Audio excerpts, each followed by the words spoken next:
सरकार बदलवा सह बदलुंट विधि व्यवस्था किंतु आज पर्यंत रास्तार अवस्था बदली पारा ना। यही चित्र देखा मिली जगतसिंहपुर जिला अंतर्गत घोड़ांस पंचायत चंपेश्वर गाँव में जो गाँव कि मुख्य रास्ताटी मरणदंता पलटि लोक मैंने खरा दिन तो नाई नथिबा असुविधार सम्मुखीन होते एवं वर्षा दिन आसवर लोक मैंने घर बाहरी पारना जहाँ नहीं लोक मैंने माननीय मुख्यमंत्री द्वारस्थ होते मुख्यमंत्री पाखर ब्लॉक प्रशासन को एक चिठी मध्यम अवगत करागला और निर्देश दिगला कि तुरंत ये रास्तार मरामती कार्य कर किंतु ब्लॉक प्रशासन एपर्यंत स्थाणु पलटि रास्ता जो भाई अवस्था रही से अवस्था ही रही। तो आम पहुँचुचु ग्राउंड जीरो आम पाखे गाँव ग्रामवासी मैंने रही सीधा सड़क मोर शुणा जे कौन रही जो विधि व्यवस्था भितर जो कार्य कराए रही गाँव अवस्था सी कहे कौन कहे माउसी जो गाँव जो आप जो मुख्य रास्ता रही ए रास्तार अवस्था शोचनीय कौन कहे आप आमर रास्ता दरकार रास्ता केवल जहाँ जो अवस्था है लोक सब पड़ी गोड़ हाथ सब अचल हो पड़ी से रास्ता आमर दरकार आम मुख्यमंत्री की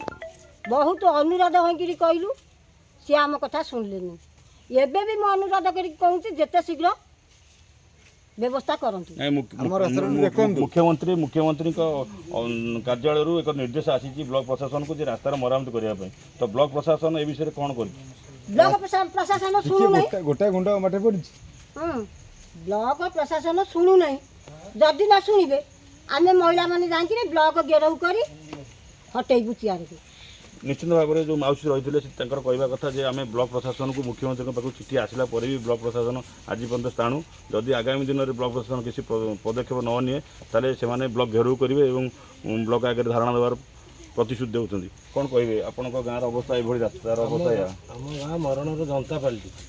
पिला छुआ सब हैरान स्कूल जाना बाटर पड़ी से अनुसार आम जा ब्लॉक रे बसबू आंदोलन करूँ जामर तुरंत काम हो माटी टोके भी पड़ी 24 वर्षर सरकार रास्तार अवस्था टंकाटा बदली नाला किंतु एबे जो माननीय मुख्यमंत्री आसपन द्वारस्थ होते सी कही आप प्रतिश्रुति देते निर्देश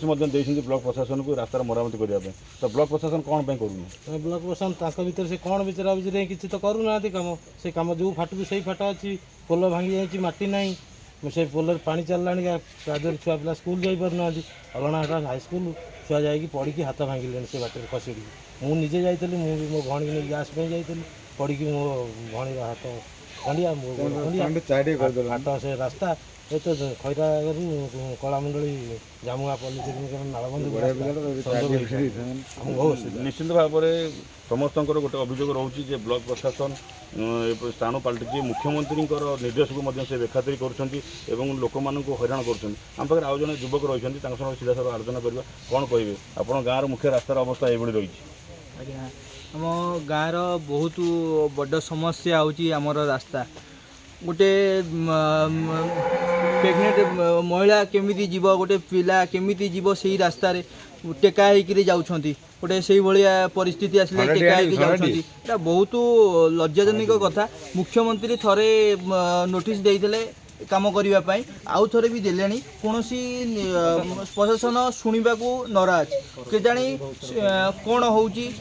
कथा किसी बुझा पड़ूनी चंपेश्वर गाँव एवं डुबिकी अच्छी पानी घेर कुआड़े को भी जीवाकू आमको बाट मिलूनी बहुत कौन दाबी कर आम दाबी करुचे आमर ग्राम को रास्ता जो मुख्य रास्ता रोची से रास्ता को मुख्यमंत्री जेहेतु निर्देश देइछंती से काम को अनुसंधान करिके से रास्ता को आमको पूरण कर दिंतु आम रास्तार निहायती आवश्यक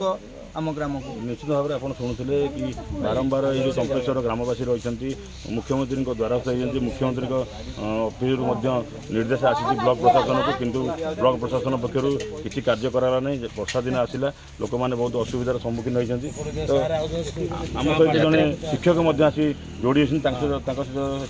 आलोचना करवा कौन कहे ये आप गाँव मुख्य रास्तार अवस्था ये भाव में पलटि मरणदंता पलटि ये गाँव को 4 थर खंड आसिक पड़े मु प्रत्येक दिन ट्यूशन आसला बेले जावा आसा के कौटू पा तो कौटू खाला तो कौन किसी जानी होनी आउ गोटाए गाड़ी गले भी आ गोटे गाड़ी पास कर गाड़ी रास्तार जहाँ अवस्था आउ ये तो अवस्था ଆମ୍ବୁଲାନ୍ସ ଗୋଟେ ଡାକିଲେ କି କେତେବେଳେ ଅସୁବିଧା ସୁବିଧାରେ ଗୋଟେ ଘରୁ ବାହାରି ହେଉନି ଏ ରାସ୍ତା ଯୋଗୁଁ ଯାହା ତ ନିଶ୍ଚିତ ଭାବରେ ଆପଣ ଶୁଣୁଥିଲେ ଏ ଯେଉଁ ଗାଁର ଅବସ୍ଥା ଏଭଳି ରହିଛି। ଗାଁର ଯେଉଁ ମୁଖ୍ୟ ରାସ୍ତା ରହିଛି ମନୋରଞ୍ଜନ ପାଲଟିଛି। ମୁଖ୍ୟମନ୍ତ୍ରୀଙ୍କ କାର୍ଯ୍ୟାଳୟରୁ ବାରମ୍ବାର ବ୍ଲକ ପ୍ରଶାସନ ନିର୍ଦ୍ଦେଶ ହେଲେ ବି ବ୍ଲକ ପ୍ରଶାସନ ସ୍ଥାନ ପାଲଟିଛି। ତ ଗ୍ରାମବାସୀମାନଙ୍କର ଦାବି ରହୁଛି ଯେ ତୁରନ୍ତ ମୁଖ୍ୟମନ୍ତ୍ରୀ ଏହା ଉପରେ ଆଉଥରେ ହସ୍ତକ୍ଷେପ କରନ୍ତୁ ଏବଂ ସ୍ଥାନୀୟ ଯେଉଁ ବିଧାୟକ ରହିଛନ୍ତି ଏହା ଉପରେ ହସ୍ତକ୍ଷେପ କରନ୍ତୁ, ନଚେତ୍ ଗ୍ରାମବାସୀମାନେ ଏକତ୍ରିତ ହୋଇ ବ୍ଲକ ସାମ୍ନାରେ ଧାରଣାରେ ବସିବେ। ଜଗତସିଂହପୁର ଦେବଜିତ ମହାନ୍ତିଙ୍କ ରିପୋର୍ଟ, ବଡ଼ ଖବର।